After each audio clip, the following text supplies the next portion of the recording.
सूत जी से प्रश्न करते हैं और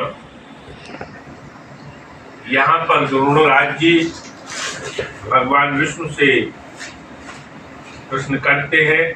नारायण भगवान गरुड़राज जी को समझाते हैं और यहाँ पर भक्त अपने सद्गुरुदेव के पास पहुंच करके कहते हैं कि हे मेरे इष्ट देव गुरुदेव, करुणा कीजिए और जिससे हो उद्धार वह उपदेश मुझको दीजिए।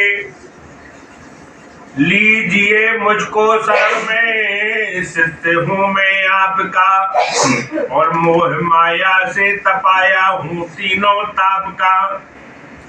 ज्ञान भक्ति से रहित हूँ, साधना कुछ भी नहीं। क्या करूं जाऊं कहाँ, अब ठौर मेरा नहीं। सब तरफ से हार कर अब शरण ली प्रभु आपकी। आप ही कुछ विधि बता दो मुझे पूजा पाठ की। प्रार्थना सुन शिष्य की, सद्गुरुदेव समझाने लगे और ज्ञान की गंगा में उसको नहलाने लगे।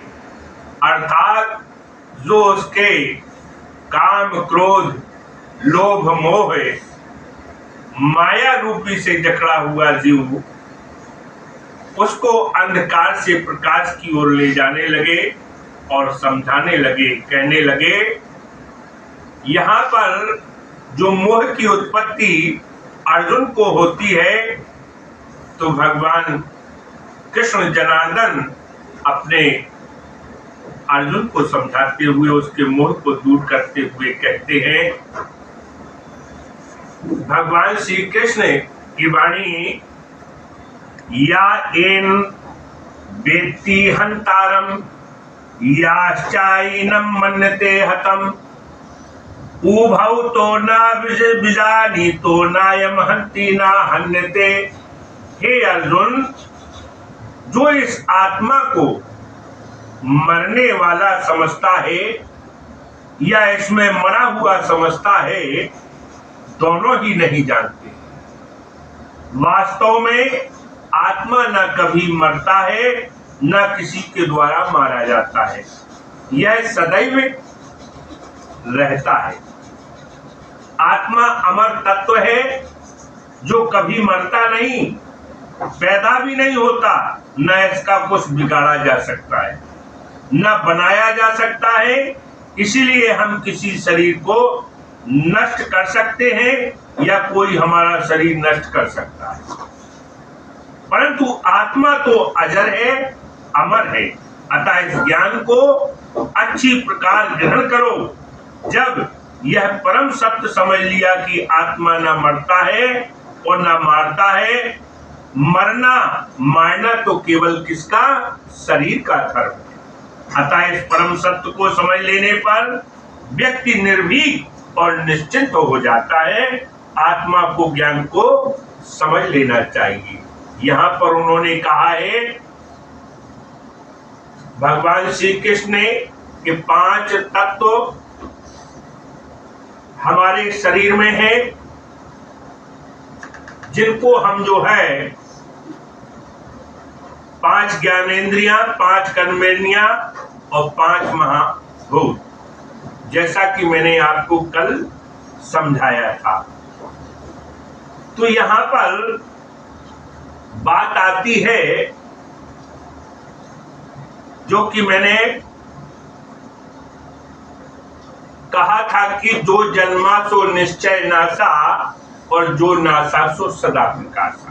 जिसका जन्म होता है वह एक दिन मरता है और जो फलता है वह झड़ता है और जो जलता है वह बुझता है।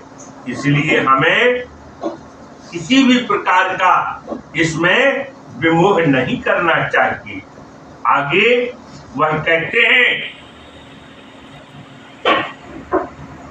मैंने आपको उदाहरण दिया था, एक प्रमाण दिया था